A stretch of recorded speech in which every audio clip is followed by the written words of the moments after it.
देखो last class में हमने ये पढ़ लिया था कि लॉज ऑफ रिफ्लेक्शन क्या होता है, साथ में हमने ये पढ़ लिया था कि लाइट तीन काम कर सकता है, इस ऑब्जेक्ट से पास हो रहा है। अच्छा, ओपेक ऑब्जेक्ट क्या होता है? Engine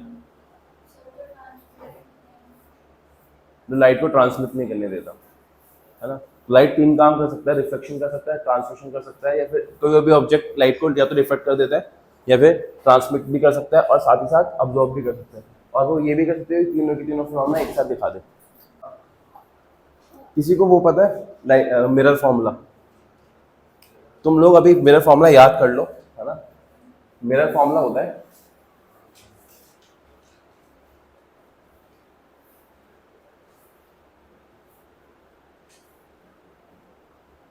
mirror formula is 1/v plus 1/u is equal to 1/f।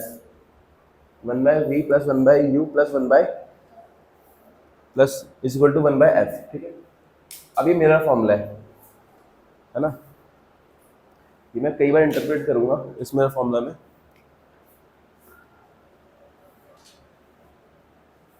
यहाँ पर v क्या है? ये होता है object distance, distance of object.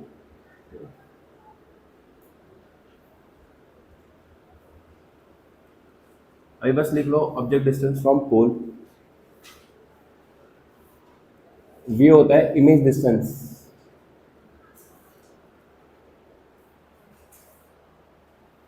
और f होता है फोकस या फोकल लेंथ, तो बोलता हूँ फोकल। अब इन सब वर्ड्स का मतलब समझ नहीं आ रहा होगा, है ना। किस किसको इन सब वर्ड्स का मतलब पता है? नहीं पता ना। और एक चीज ध्यान रखना, वी यू एफ हमें रखने साइन के साथ। साइन के साथ मतलब इसमें पॉजिटिव नेगेटिव होता है कि कब पॉजिटिव लेना है कब नेगेटिव लेना है, ये सब बताया जाएगा। बट अभी तुम्हें ये फॉर्मूला याद होना चाहिए कि 1/v plus 1/u is equal to 1/f, where v is the image distance, u is the object distance, f is the focal length of the mirror. ठीक है, और ये सब चीजें हमें फॉर्मूले में किसके साथ रखनी है? साइन के साथ। साइन मतलब पॉजिटिव और नेगेटिव, है ना। अब तुम्हें समझना है, अब हमारा जो हमने लास्ट क्लास में प्लेन मिरर पढ़ा था, है ना। प्लेन मिरर की हमने जो इमेज बन रही थी उसकी 5 प्रॉपर्टीज पढ़ी थी। अच्छा, जब भी मैं इमेज पूछूंगा तो मैं तुमसे 3 चीज पूछूंगा, वो रियल बनेगा या वर्चुअल बनेगा, ठीक है। सेकंड इनवर्ट बनेगा या इन्वर्टेड बनेगा। थर्ड थर्ड में 3 केस आता है, सेम साइज, डिमिनिश और मैग्नीफाइड। सेम साइज मतलब सेम साइज की बनेगी, डिमिनिश मतलब छोटी बनेगी, मैग्नीफाई मतलब बड़ी बनेगी। 3 क्वेश्चन रहेंगे। वर्चुअल इमेज कब बनती है? वर्चुअल इमेज जब बनती है, इमेज किससे बनती है? रिफ्लेक्टेड और रिफ्लेक्टेड रे से। रियल कब बनेगी? जब एक्चुअली मीट करेंगे। और वर्चुअल कब बनेगी? जब अपीयर्स टू मीट होगा। ठीक है, अब क्या होता है देखो, तुमने स्पेरिकल्स हैंग डालो, स्पेरिकल मिरर्स। तुम्हारे पास 2 टाइप के मिरर होते हैं स्पेरिकल में, एक होता है कनकेव मिरर, एक होता है कन्वेक्स मिरर। एक सेकंड इंजन, वहाँ जाना, लोकेश भैया से बोलना कि गौरव भैया ने स्पून मांगा एक चम्मच।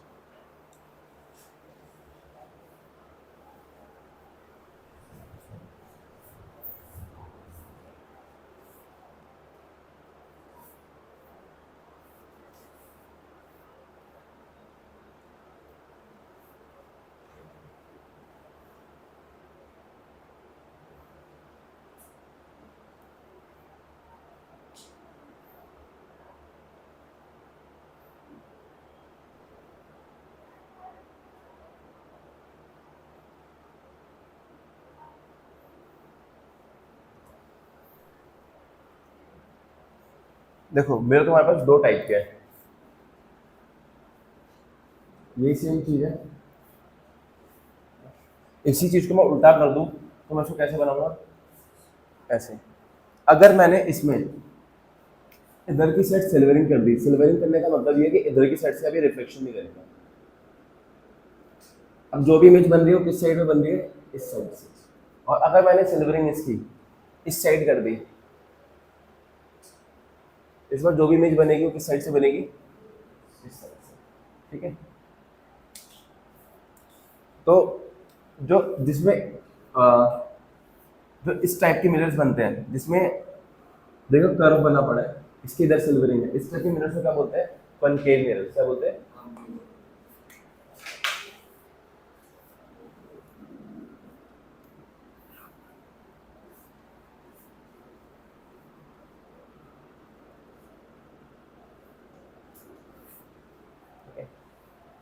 इस टाइप के मिरर को क्या बोलते हैं?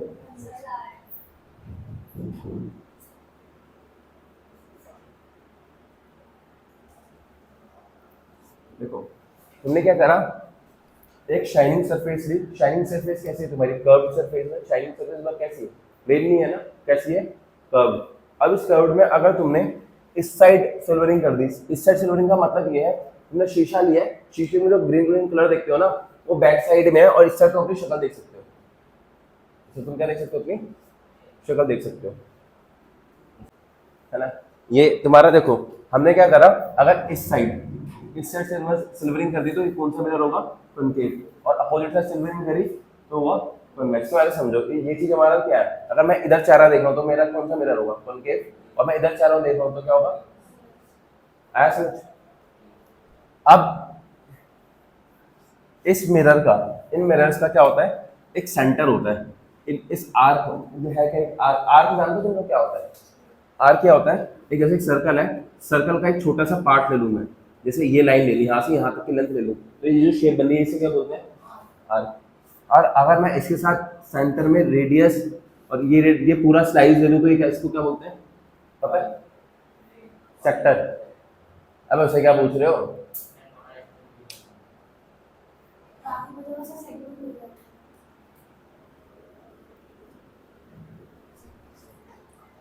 मेन सेक्टर और आर्क होता है, सेगमेंट तो वर्ड है बस। कॉनकेव मिरर और कॉन्वेक्स मिरर। अब इस आर्क का भी सेंटर होगा, सेंटर मतलब जहां से सेंटर एज अ मिडपॉइंट ले लो, है ना। ऐसे इसका भी एक सेंटर होगा, ठीक है। इस सेंटर को हम क्या बोलते हैं? इस सेंटर का नाम होता है पोल। क्या नाम होता है? पोल। ठीक है। अच्छा, ये हमने आर्क कैसे निकाला है? ये आर्क, अगर हम इस आर्क को एक्सटेंड करेंगे, अगर इस आर्क को मैं एक्सटेंड करूंगा तो किसी न किसी सर्कल से काटा गया होगा, किसी न किसी सर्कल से काटा गया होगा इस आर्क को। काटा कैसे गया होगा? मान लो मैं बैठ गया चक्कू लेके, आड़ी लेके काट रहा हूँ, यहाँ से मैंने इसको काट दिया, है ना। काटने के बाद मेरा ये वाला पार्ट अलग हो गया और ये वाला पार्ट, फिर मैंने इसके बैक साइड पे क्या कर दी? सिल्वरिंग। तो मेरा कैसा मिरर बनेगा? कॉनकेव मिरर, है ना। अगर मैंने इस साइड सिल्वरिंग कर दी तो कैसे मिरर बनेगा मेरा? समझ आया? तो ये किसी ना किसी स्क्वायर से काटे गए हैं, समझ रहे हो? किससे काटे गए हैं? स्क्वायर से। स्क्वायर ले आया समझ? क्या स्क्वायर और सर्कल का एक सेंटर होता है? स्क्वायर का और सर्कल का क्या होता है? सेंटर होता है। इस सेंटर से अगर मैं इस इसका डिस्टेंस पूछूं, अच्छा ये बताओ कि ये सेंटर है, ठीक है। ये ये आर्क जिस सर्कल से काटा गया है उसका जो सेंटर होता है उसको हम क्या बोलते हैं? Centre of curvature. क्या बोलते हैं? इस कर्व, ये क्या है? कर्वेचर। कर्वेचर मतलब कर्व पार्ट है। ये कर्वेचर कहाँ से आया है? एक सर्कल से। और सर्कल का क्या है?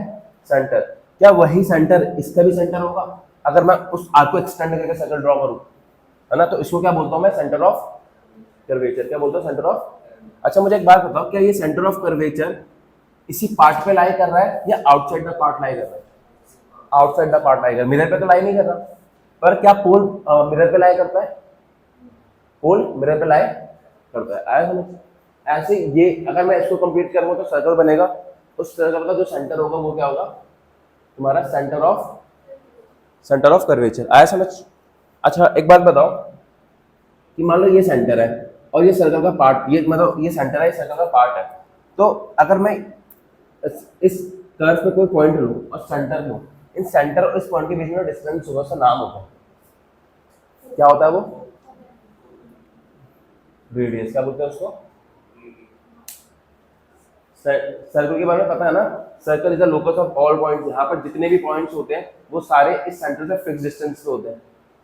मान लो जैसे तुम्हारा नाम क्या है? हाँ, सुमित। सुमित के गले में मैंने फांसी का फंदा लटका दिया और यहाँ पर एक मैंने वो ले लिया, एक खंबा ले लिया, खंबे पे बांध दिया, ठीक है। अब सुमित से बोला कि ये जो फांसी है ना, मतलब ये रस्सी है, ये बिल्कुल टाइट रहनी चाहिए, और उसके बाद उसको बोल रहा हूँ कि घूम।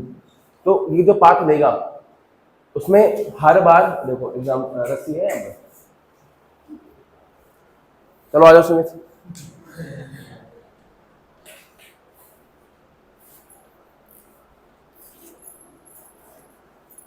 इसके पास चार्जर है क्या? चार्जर लेके नहीं आया यार, ये कुछ लेके नहीं आते।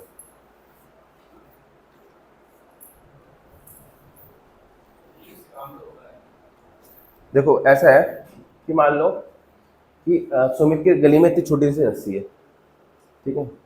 अब ये तुम्हारा क्या हो गया, सेंटर। अगर मैं इसको फिक्स करूं और इस मतलब हर एक पॉइंट इसको रोटेट करता रहूं तो जो का पाथ बनेगा वो कैसा होगा, सर्कुलर। और हर एक पॉइंट सर्कल का इस सेंटर से किस दूरी पे होता है, फिक्स डिस्टेंस, इक्वल दूरी पे होता है। और उस डिस्टेंस को क्या बोलता हूं मैं, रेडियस।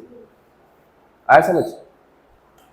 तो तुम देखोगे अगर मैं इस पॉइंट का डिस्टेंस पूछूं सेंटर से, वो भी कितना है, अगर मैं इसका डिस्टेंस पूछूं सेंटर से, वो भी क्या रहेगा। अगर मैं इसका डिस्टेंस पूछूं सेंटर से, वो भी क्या रहेगा, इसका पूछूं। तो every point on this arc is at the fixed distance from the centre and that distance is known as radius. That distance is known as, कोई दिक्कत कोई परेशानी, ठीक है। अब ये समझो कि ये कहाँ से बनाया गया है, ये हमने मिरर कहाँ से लिया है, एक स्क्वायर से। और ये स्क्वायर का क्या है, सेंटर। तो सेंटर से मैं कोई भी इस स्क्वायर का कोई भी पॉइंट लूंगा तो किसका पॉइंट है वो, एट किसका पॉइंट है वो, सर्कल के ऊपर पॉइंट। तो अगर मैं इसका कोई भी पॉइंट लूँ और सेंटर से दूरी पूछूं तो दूरी क्या होगी, इक्वल होगी। और वो क्या होगा, रेडियस। क्या होगा, रेडियस। तो सेंटर से जो पोल की दूरी है वो क्या है, रेडियस। पर ये क्या है, कर्वेचर है। तो इस सेंटर का नाम होता है सेंटर ऑफ कर्वेचर, और इस दूरी का नाम होता है रेडियस ऑफ कर्वेचर।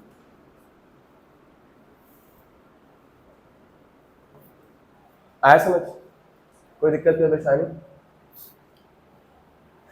अब जैसे तुमने यहां पर पोल और इसको ज्वाइन कर लिया, ये अभी तुम्हारा क्या है, सेंटर ऑफ कर्वेचर। और ये क्या तुम्हारा, रेडियस ऑफ। कोई दिक्कत कोई परेशानी, ठीक है।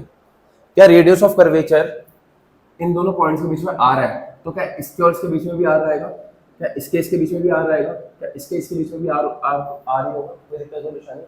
अच्छा, ठीक है। अच्छा, एक और चीज़ तुम लोग मुझसे पहली बार पढ़ रहे हो, तुम्हें पता नहीं है। मेरा एक रूल होता है कि तुम्हारे कौन सा लेक्चर चल रहा है, सेकंड लेक्चर। जब तक मैं लाइट पढ़ा रहा हूँ तो मान लो मैं 5th लेक्चर पे हूँ, 5वीं क्लास चल रही है हमारी, तो 1 to 4 तुम्हारी सारी क्लास रिवाइज होनी चाहिए, है ना। और तुम्हें याद होनी चाहिए। और इन केस अगर तुम्हें याद नहीं है तो हर पॉइंट पे 4 डंडे मिलते हैं प्रसाद में, ठीक है। तो ये याद होना चाहिए। तो ये मेरी क्लास में आ रहे हो तो प्रीवियस सारी क्लास रिवाइज होनी चाहिए, ठीक है। मेरे साथ साइंस लेने का मन था, मूड बदल गया मेरा। ये तुम्हारे साथ में 11 12 में पढ़ते हुए देखा होगा शायद तुमने, नहीं देखा। मजाक में नहीं मारता भाई, मजाक नहीं चल रहा होता वो, मजाक में भी तेज लगता है, ठीक है ना। तो ये ध्यान रखना, ठीक है। तो अगर मेरी 12th क्लास चल रही है, मैं 12वें लेक्चर पे हूँ, तो कितने लेक्चर रिवाइज करके आना तुम्हें,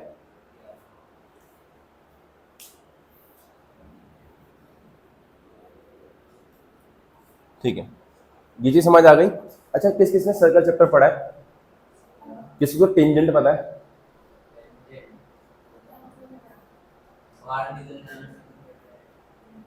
असल टेंजेंट क्या होता है, देखो टेंजेंट क्या होता है कि मान लो ये पॉइंट है, ठीक है, पॉइंट। इस पॉइंट पे मैं एक लाइन ड्रॉ करूं, वो लाइन इस पॉइंट को जस्ट टच करके निकल जाए। क्या करके निकल जाए, टच करके। क्या करके निकल जाए, टच करके।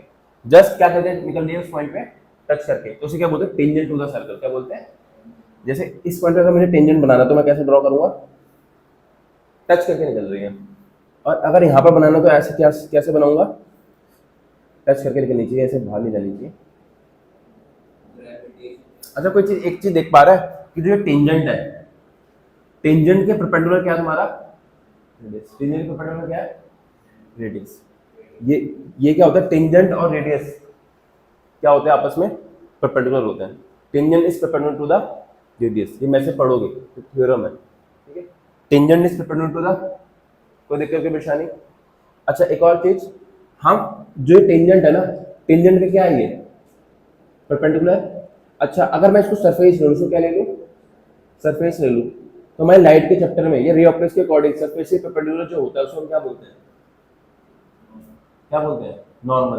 तो ये हमारा रेडियस है मैथ्स के अकॉर्डिंग, बट इवन फिजिक्स के अकॉर्डिंग और मैथ्स के अकॉर्डिंग इसको एक और चीज दिया जाता है, क्या नाम दिया जाता है इसका?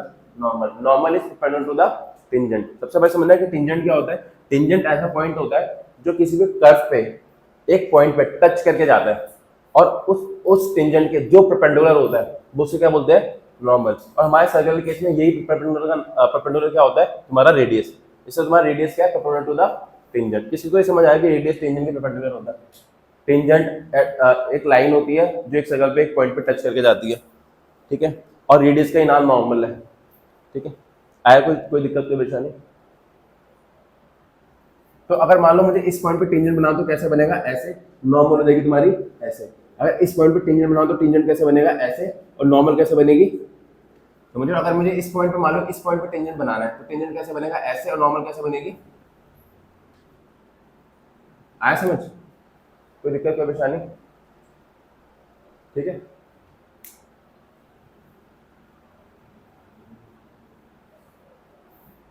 आगे बढ़ो। तो tangent is perpendicular to the radius. And what is tangent?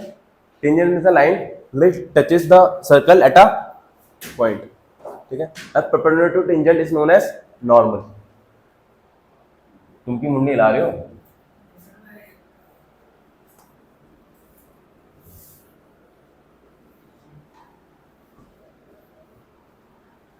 किसी को ये चीज समझ आ गई? किसी को पोल, पोल क्या है? पोल क्या है? जो हमने मिरर लिया है उसका सेंटर। पोल क्या बोलते हैं? मिरर का सेंटर। और ये मिरर किससे बना है? स्फीयर से। जो स्फीयर का सेंटर है उसे क्या बोलते हैं? सेंटर ऑफ कर्वेचर से इस मिरर के हर एक पॉइंट के डिस्टेंस को हम क्या बोलेंगे? ठीक है। देखो अब समझना, मान लो मैं एक लाइन ड्रॉ करता हूं,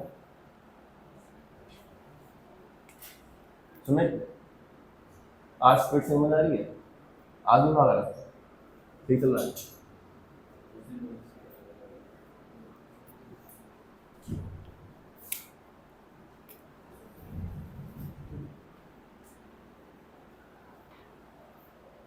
तो देखो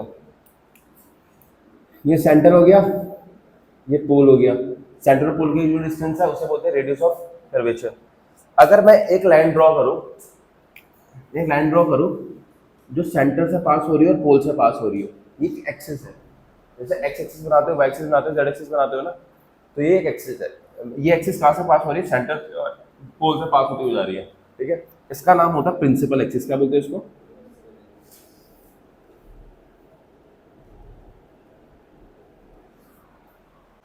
देखो मैं अभी तुम्हारी क्लास के अकॉर्डिंग बताता हूँ। क्लास के अकॉर्डिंग क्या है कि ना, जो सेंटर ऑफ कर्वेचर है और प्रिंसिपल एक्सिस है, इसका डिस्टेंस क्या होता है? आर। इसका डिस्टेंस क्या होता है? आर, है ना। बट इन दोनों का अगर मैं मिड पॉइंट ले लूँ, इन दोनों का क्या ले लूँ, उसे हम क्या बोलते हैं? फोकस। क्या बोलते हैं?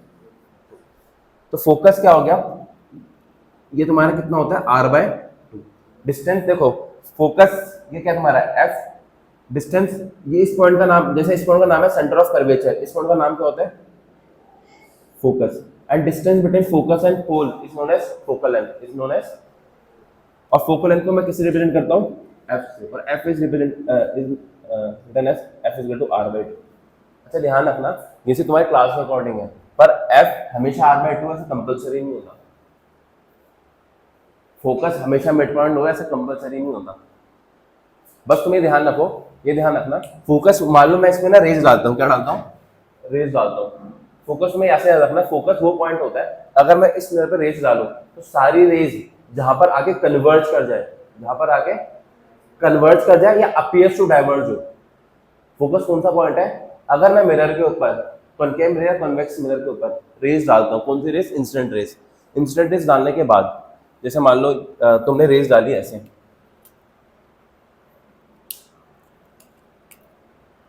ये मिरर है, इसमें तुमने रेज डाली, अभी तुम पढ़ोगे इसको, मैं आगे पढ़ूंगा। अगर तुम इसमें रेज डालते हो ना ऐसे करके, ये इंसिडेंट रे आई, है ना, और एक रिफ्लेक्ट कर गई, इस पॉइंट पे आके दोनों रेस क्या करे? मिली। तो यहाँ पर क्या हो रहा है? यहाँ पर ये कन्वर्ज हो रहे हैं। यहाँ पर क्या हो रहा है? कन्वर्ज हो रहे हैं ना, यहाँ से कन्वर्ज हो रही है। ये जो पॉइंट है इसको हम बोलते हैं फोकस, है ना। और distance between focus and pole is known as focal length. और तुम्हारी क्लास के according F is equal to, इसके अलावा एक पॉइंट और होता है अपर्चर। किस ज्यादा वर्ड्स पढ़ा रहा हूं, दोबारा से रिवाइज करवाता हूँ। मिरर्स है, मिरर्स कैसे बने, एक स्फीयर से, स्फीयर के सेंटर को क्या बोल रहा हूँ मैं, सेंटर ऑफ कर्वेचर। मिरर का मैं कोई भी पॉइंट ले लूँ, मिरर का कोई भी पॉइंट ले लूँ, उससे सेंटर ऑफ कर्वेचर की दूरी बोलूँ तो उसको क्या बोलूंगा, पोल भी एक ही पॉइंट, पोल क्या है, pole is the centre of the circle, centre of the sorry mirror. और पोल और सेंटर ऑफ कर्वेचर के बीच में सेम डिस्टेंस होगा, that is radius of curvature. ठीक है, वो लाइन जो पोल सेंटर ऑफ कर्वेचर से पास हो रही है उसको क्या बोलते हैं हम, प्रिंसिपल एक्सिस। क्या बोलते हैं, ठीक है। और अगर मैं इस पर रेज डालूं, अगर जहां जाके कन्वर्ज हो जाती है उसके हम क्या बोलते हैं, फोकस। तुम्हारे अकॉर्डिंग, तुम्हारे 10th क्लास के according focus is the mid point between centre of curvature and pole. तो अगर ये डिस्टेंस r है तो ये डिस्टेंस क्या होगा, r/2। सबको समझ आ गया, ये सब लिखवाना है। The centre of the reflecting surface of spherical mirror is called the pole of the mirror. लिखवाऊं, ये चीज लिख लेना, ये तुम्हें भेज देंगे सर, ये चीज लिख लेना। देखो मैं पोल की डेफिनेशन बताता हूँ। पोल क्या है, the centre of the reflecting surface. Spherical mirror बोल दो या फिर रिफ्लेक्टिंग सरफेस जो है उसका सेंटर जो होगा वो क्या होगा, पोल होगा। और इसको रिप्रेजेंट करते हैं P से, ठीक है। सेकंड है the horizontal line passing through the centre of curvature and pole of the spherical mirror. इसको क्या बोलेंगे, the horizontal line passing through the pole. Horizontal line पता है, सीधी line passing through pole and centre of curvature is known as क्या, क्या बोलेंगे इसको, प्रिंसिपल एक्सिस। ठीक है, the centre of curvature of the spherical mirror, वो कौन सा पॉइंट होता है, the centre of curvature of the spherical mirror is centre of the whole of the hollow sphere of glass of which the spherical mirror is a part and usually represented by C। Hindi में सबको समझा दिया मैंने ये। और radius of curvature क्या है, radius of curvature of spherical mirror is the radius of the hollow sphere, जो स्फीयर बनाया था मैंने, ठीक है, of glass of which the spherical mirror is a part. मतलब बेसिकली होलो स्फीयर का ये क्या है, पार्ट है, वही बोल रहे हैं। And usually represented bye R। ठीक है,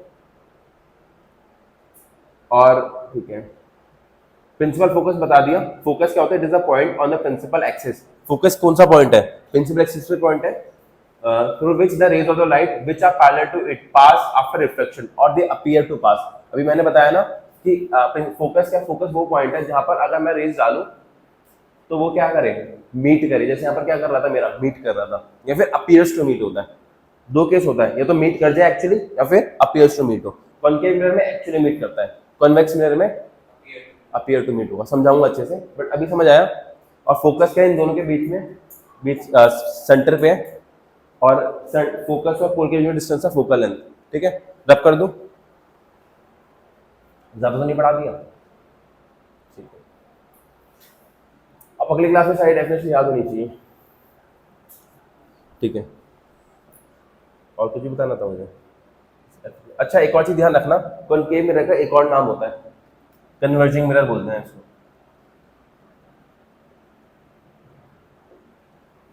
लाइट को कन्वर्ज करता है ये, इसका नाम होता है डाइवर्जिंग मिरर। धीरे धीरे करके सब समझ आ जाएगा जब मैं इसके इमेजेस बनाऊंगा। अभी इसके लिए याद रखो, इसको क्या बोलते हैं, कन्वर्जिंग मिरर, इसको क्या बोलते हैं, diverging mirror. Which mirror is known as concave mirror, which mirror is known as diverging mirror, Sumit. Which mirror is known as converging mirror, converging mirror होता है कन्वेक्स मिरर और डाइवर्जिंग मिरर होता है concave mirror. True और false,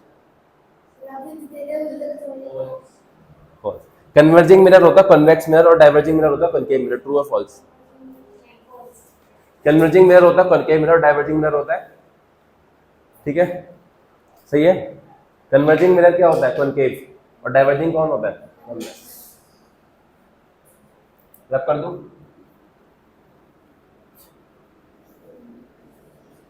अच्छा, ध्यान रखना, हम ना इमेज बनाएंगे। इमेज मतलब जो ऑब्जेक्ट है उसकी इमेज बनाने वाले हम। ध्यान रखना, इमेज बनाने के लिए मिनिमम 2 रेस की जरूरत है। कितनी रेस की जरूरत है, मिनिमम 2 रेस की जरूरत होती है। How many rays are required to form a image, 2, minimum 2, है ना। दीज रेज आर इंसिडेंट और reflected rays, these are reflected rays. Image are formed by reflected rays और refracted rays, not by incident rays. ठीक है,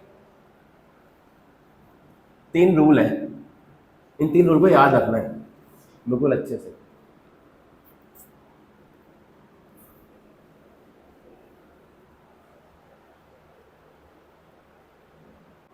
देखो अब ये mirror है तुम्हारे पास, ठीक है, ये तुम्हारा जो पोल और सेंटर ऑफ कर्वेचर से पॉइंट हो रहा है, ये सेंटर ऑफ कर्वेचर हो गई है, फोकस हो गया। ठीक है, ये 3 पॉइंट है, तीन तीन ये डायग्राम याद रखना तुम्हें।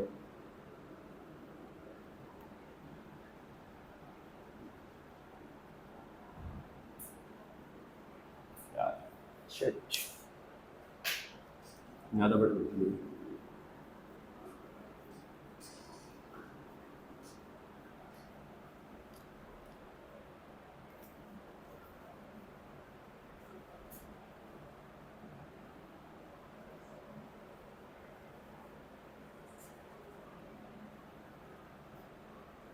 अच्छा, तो मैं रेडियस ऑफ अपर्चर बताऊं, कापोगे तो नहीं, रेडियस ऑफ अपर्चर में बच्चे काप जाते हैं, रेडियस ऑफ अपर्चर चलो बता देता हूँ, वैसे तुम काप जाओगे फिर भी बता देता हूँ। देखो ये स्फीयर है, इस स्फीयर से पार्ट काटा मैंने और इसकी क्या कर दी मैंने, सिल्वरिंग। इस स्फीयर का जो सेंटर होगा वो क्या होगा तुम्हारा, सेंटर ऑफ कर्वेचर, और सेंटर ऑफ कर्वेचर से कोई इस स्फीयर पे कोई पॉइंट ऑफ डिस्टेंस होगा, रेडियस ऑफ कर्वेचर। और जो तुमने ये काटा है, ये जो तुमने काटा है, ये जो स्फीयर काटा है, ये 3D में क्या है, एक पूरा, मैं दिखा दूँ तुम्हें, जैसे चम्मच लेके आया था ना ये, कहाँ चले गए, चलो छोड़ो, ये तुमने काटा है, यहाँ पर भी तुम्हारा एक सर्कल बन रहा होता है इस तरीके, तुम समझ रहे हो, इस टाइप का सर्कल होगा और ऐसे तुम्हारा स्फीयर होता है, 3D में कटता है ये। लेंस देगा, लेंस जो आंखों में लगता है, बाउल देगा, बाउल, कटोरी जो होती है, कटोरी देखोगे ऐसा होता है और पीछे कर्व पार्ट होता है।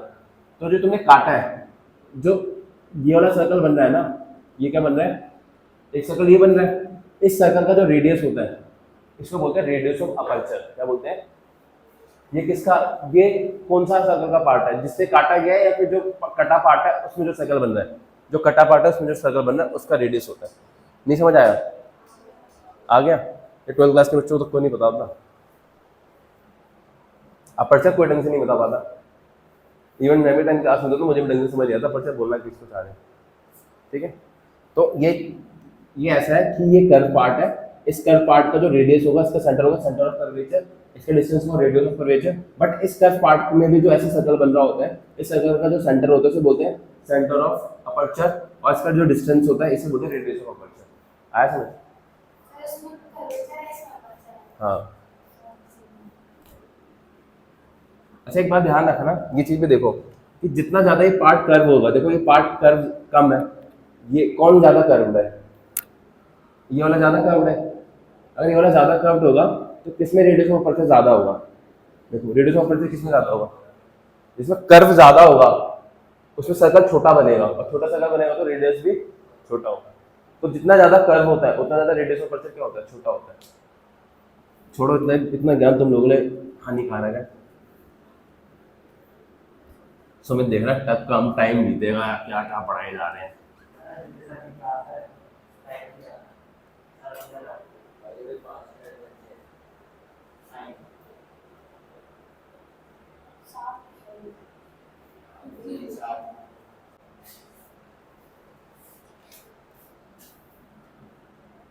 ये कौन सा मिरर है, कनकेव मिरर का एक और नाम।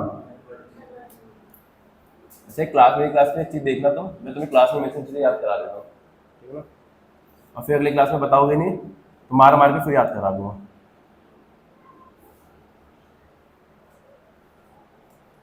ठीक है, अब इस पे इस पॉइंट को बोलते हैं फोकस, इस पॉइंट को बोलते हैं, इसको क्या बोलते हैं, पोल, फोकस। ये डिस्टेंस होता है रेडियस ऑफ कर्वेचर, ये डिस्टेंस होता है फोकल लेंथ। फोकल लेंथ और रेडियस ऑफ कर्वेचर में क्या रिलेशन होता है, हाँ,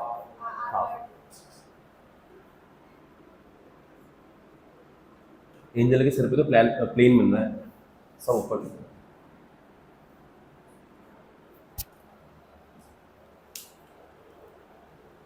देखो इस केस में तो रिफ्लेक्टिंग सरफेस इधर की साइड है, तो इधर की साइड हमारा पोल फोकस सेंटर ऑफ कर्वेचर आ गया, पर कॉन्वेक्स मिरर के केस में उल्टा होता है। कॉन्वेक्स मिरर के केस में रिफ्लेक्टिंग सरफेस ही है, पर जो पोल फोकस और सेंटर ऑफ कर्वेचर है वो इस साइड लाई करते हैं, यहाँ पर लाई करेंगे अपोजिट साइड।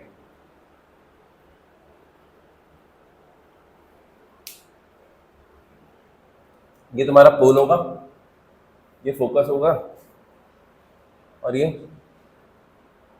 पोल फोकस पोल।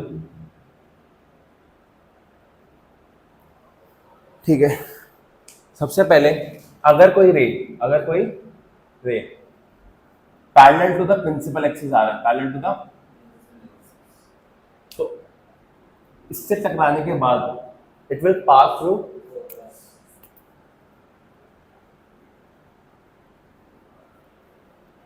ठीक है। अगर कोई रे डायरेक्टली पोल पे आ रहा है, डायरेक्टली किस पे आ रहा है, अच्छा ये क्या होगा तुम्हारा एंगल ऑफ, और पोल से जाने के बाद सीधा ही कैसे चली जाएगी, देखो ये तुम्हारा, अब देखो ध्यान से समझना, जहां पर रिफ्लेक्ट हो रहा है वो पॉइंट क्या है, ये वाला, इस पॉइंट पे जो सरफेस होगा वो ऐसे बनेगा, नॉर्मल ऐसे बनेगा, ये एंगल ऑफ इंसिडेंस है, तो ये एंगल ऑफ रिफ्लेक्शन ये होना चाहिए आर, तो जो तुम्हारा रिफ्लेक्टिंग रे होगा वो कैसे पास होनी चाहिए, इस तरीके से, और ये क्या होगा एंगल, कोई दिक्कत कोई परेशानी, यहाँ पर भी ऐसा ही हो रहा है, यहाँ पर समझो कैसे बन रहा है तुम्हारा रिफ्लेक्टिंग सरफेस। रिफ्लेक्टिंग सरफेस देखो इस पॉइंट पर टेंजेंट कैसे बनेगा, अगर मैं ये कर्व बना रहा हूँ इस पॉइंट पर टेंजेंट कैसे बनेगा, कुछ ऐसे, नॉर्मल कैसे बनेगा, इसके लिए ऐसे, अगर तुम्हारी रे ऐसे आ रही है तो ये होगा तुम्हारा एंगल ऑफ इंसिडेंट नॉर्मल के साथ जो बन रहा है, और रे तुम्हारी ऐसे पास होनी चाहिए, तभी तुम्हारा जाके क्या बनता है एंगल ऑफ रिफ्लेक्शन, आया समझ। तो एंगल ऑफ, कभी भी तुम्हारा लॉ ऑफ रिफ्लेक्शन गलत प्रूफ नहीं होता। यहाँ पर भी एंगल तुम्हारा नॉर्मल कैसे है, यहाँ पर तुम्हारा नॉर्मल इसमें इस तरीके से है, तो ये तुम्हारा एंगल आई होता है, ये तुम्हारा एंगल आया समझ, ठीक है। लास्ट केस है कि अगर कोई रे, अच्छा मैंने तुम्हें बताया था कि अगर कोई रे इंसिडेंट रे नॉर्मल के अलोंग ही लाई करे, नॉर्मल के अलोंग आ जाए, तो बाउंस बैक कैसे होगी, अलोंग द, मतलब सीधी आएगी तो सीधी वापस ऊपर चली जाती है। अब एक बात बताओ, इस सेंटर ऑफ कर्वेचर से अगर मैं किसी पॉइंट को ज्वाइन करूं तो ये क्या तुम्हारा रेडियस, ये क्या तुम्हारा रेडियस या फिर नॉर्मल, ये प्लेन है हमारा, इस प्लेन के क्या जा रहा है नॉर्मल, अगर मैं इसी के अलावा कोई रे लाऊं तो क्या करेगा, वो बाउंस बैक कर जाएगा। तो अगर कोई रे सेंटर ऑफ कर्वेचर से पास हो रही है, इससे पास हो रही है, तो सीधा बाउंस बैक कर जाती है, मतलब इसी पाथ को रिट्रेस करेगी, रिट्रेस करना मतलब जिस पाथ का है इसी पाथ में वापस चली जाएगी, ठीक है। किसी को दिक्कत कोई परेशानी इंटीरियर डायग्राम में, अगर पैरेलल जा रही है तो फोकस पे जाएगी, अगर पोल पे जा रही है तो बाउंस बैक मार देगी, और सेंटर ऑफ कर्वेचर से होती हुई जा रही है तो उसी पाथ को रिट्रेस कर देगी। आया समझ, अरे सही पढ़ा रहा हूँ क्या, वहाँ क्या देखे जा रहे हो तुम,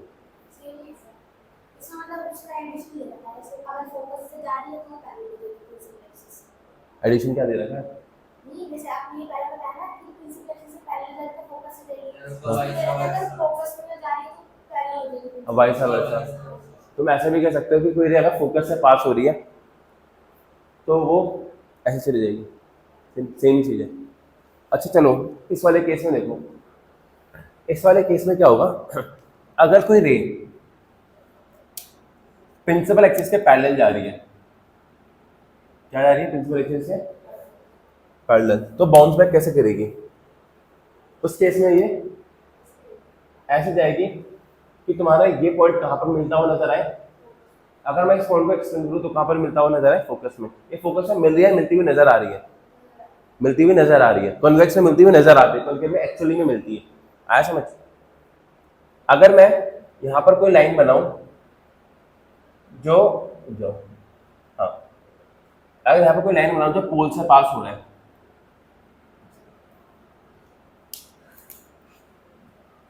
पोल से पास हो तो कैसे जाती है इसके अंदर, ऐसे आई और ऐसे चलेगी, तो यहाँ पर भी कैसे होगा, पोल पे आई और पोल से ऐसे, और ये तुम्हारा एंगल ऑफ इंसिडेंस होगा, ये एंगल ऑफ, आया समझ। और लास्ट केस कौन सा है, सेंटर ऑफ कर्वेचर वाला, अगर तुम कोई लाइन ऐसी नजर आ रही है कि वो सेंटर ऑफ कर्वेचर की तरफ टेंड कर रही है, मूव कर रही है, तो ये क्या करेगी, सीधा रिट्रेस करेगी अपने पाथ को। तो तुम देखो जो डाइवर्जिंग कॉन्वेक्स का केस है, इसमें कभी भी यहाँ पर पैरेलल प्रिंसिपल एक्स आया तो फोकस में मिला या मिलता हुआ नजर आया, यहाँ पर पोल का आया तो मिला या मिलता हुआ नजर आता है, इसमें मिला सेंटर ऑफ कर्वेचर पे या मिलता हुआ नजर आता है, यहाँ पर अपीयर होता है और यहाँ पर एक्चुअली होता है। आया समझ, कोई दिक्कत कोई परेशानी? ठीक है, ये सब केस याद रहेंगे? ठीक है, चलो तुम्हें एक केस पढ़ा देता हूँ मैं। कॉनकेव मिरर में मैंने 6 केस याद रखने होते हैं इमेज से।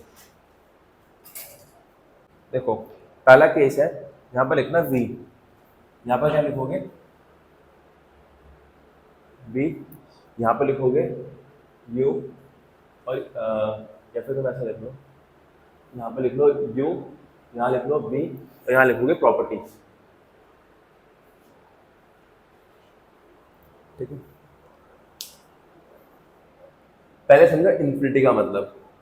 इन्फिनिटी का मतलब ये होता है कि जैसे for example infinity is a relative term, जैसे समझते हो कोई चीज इन्फिनिट डिस्टेंस पे है या इन्फिनिटी है, infinity is a relative term. For example अगर एक चीटी के लिए ये वॉल क्या है, ये इन्फिनिटी पे, क्या है ये इन्फिनिटी पे, है ना।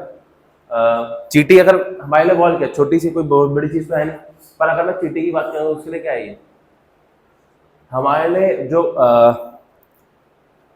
बाल्टी का पानी है वो नॉर्मल है, पर चीटी को डुबो दूंगा तो उससे क्या बन जाएगा, वो पूरा नदी समुद्र, उसमें पूरा नदी समुद्र बन जाएगा। ऐसा समझ, तो ये सब किसी का कोई चीज बड़ी है या छोटी है, सब रिलेटिव टर्म होते हैं, किसके रिस्पेक्ट में मेजर कर दो, है ना। मान लो हमारे लिए जो है समुद्र बहुत बड़ी चीज है ना, पर भगवान के लिए क्या है, वो भगवान के लिए छोटी बड़ी चीज है ना। तो अगर मैं अब इन्फिनिटी बोलूंगा ना, इन्फिनिटी का मतलब होता है कि मान लो हमारा फोकल लेंथ है 5 सेंटीमीटर, फोकल लेंथ मतलब सेंटर ऑफ पोल के बीच में दूरी, सॉरी फोकस ऑफ पोल के बीच में दूरी 5 सेंटीमीटर है, और तुमने ऑब्जेक्ट रखा है 10 मीटर पे। 10 मीटर मतलब 1000 सेंटीमीटर। क्या इस 1000 सेंटीमीटर क्या 1000 रुपए की 5 रुपए की कोई औकात है? तो अगर फोकल लेंथ छोटा है और इमेज जहां पर ऑब्जेक्ट रखा गया वो बहुत ज्यादा दूर है, बहुत ज्यादा दूर है, तो मैं इस डिस्टेंस को इन्फिनिटी ट्रीट कर सकता हूँ। इन्फिनिटी कब ट्रीट कर रहा हूँ, मैं फोकल लेंथ के कंपैरिजन में ट्रीट करता हूँ। अगर मेरा जो मैं मिरर लेता हूँ वो बहुत छोटे छोटे मिरर से लूंगा, या तो ना बड़े बड़े खंबे तक, इतने बड़े मिरर से लूंगा। हाँ समझ नहीं आ रहा। हाँ मतलब उस मिरर के फोकल लेंथ के कंपैरिजन में जो तुम्हारा ऑब्जेक्ट रखा गया बहुत दूर रखा गया।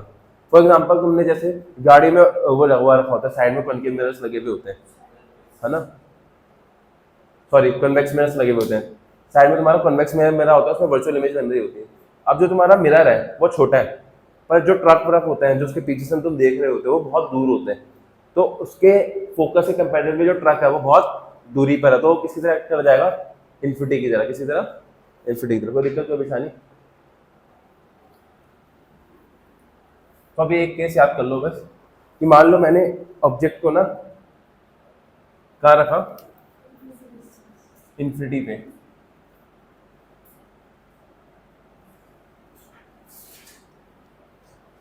अगर मैंने ऑब्जेक्ट को इन्फिनिटी पे रखा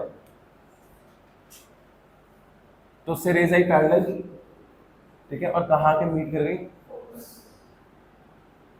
इमेज बनाने लिए कितने रेज चाहिए, कम से कम कितनी रेज चाहिए तुम्हें, 2 रेज। तो तुम्हारा ऑब्जेक्ट कहाँ पर है, ऑब्जेक्ट है इन्फिनिटी पे, ऑब्जेक्ट कहाँ पर है, तो मैंने दूसरी इक्वालिटी वो भी मैंने क्या बना दिया, पैरेलल टू प्रिंसिपल एक्सिस, वो भी कहाँ मीट करेगी। एग्जांपल दो इसका। अच्छा जो तुम्हारी इमेज बन रही है, ये इमेज कैसे बन रहा है, पॉइंट साइज, ऑब्जेक्ट इतना बड़ा और इमेज कैसी बन रही है, पॉइंट साइज डिमिनिश्ड, क्या बन रही है। अच्छा ये एक्चुअली मीट कर रहे हैं, अपीयर्स टू मीट हो रहा है, एक्चुअली मीट कर रहा है, तो रियल इमेज है वर्चुअल इमेज है, ठीक है। तो पहले इमेज का बताओ, इमेज कैसी है, रियल इमेज है, अभी तुम्हें दिख नहीं रहा, बट ये इमेज कैसी है, इन्वर्टेड है, और अब लास्ट चीज डिमिनिश्ड है, सेम साइज है, मैग्नीफाइड है, ये बहुत ज्यादा डिमिनिश्ड है, हाईली डिमिनिश्ड। एक और एग्जांपल देके समझाता हूँ ये, जैसे मान लो तुम्हारा सन है, तुम्हारा सन क्या है, तुमने मिरर लिया, कॉनकेव मिरर लिया, घर पे मैग्नीफाइंग ग्लास है, कॉनकेव मिरर लिया, उस सन को पे पॉइंट करा, उसकी इमेज तुम कहाँ बनाते हो? पेपर पे। पेपर पे बनती हुई नजर आती है ना। तुम्हारे क्लास के अंदर ना रियल इमेज को पता है कैसे समझाते हैं? रियल इमेज लाइक जिसको तुम कोई भी स्क्रीन मतलब कोई कपड़ा नहीं उसको ऑब्टेन कर पाओ। तुम सन की इमेज को कहाँ ऑब्टेन कर पा रहे हो? एक पेपर पे। पेपर क्या तुम्हारा? स्क्रीन। तो कैसे इमेज है? रियल। अब तुमने उसकी इमेज कहाँ ऑब्टेन कर दी? पेपर पे। सन कितना बड़ा है और उसकी इमेज कितनी से आ रही है? Point size. तो कैसी है? हाईली डिमिनिश्ड है, रियल इमेज है, इन्वर्टेड है। ठीक है, ये समझ आया?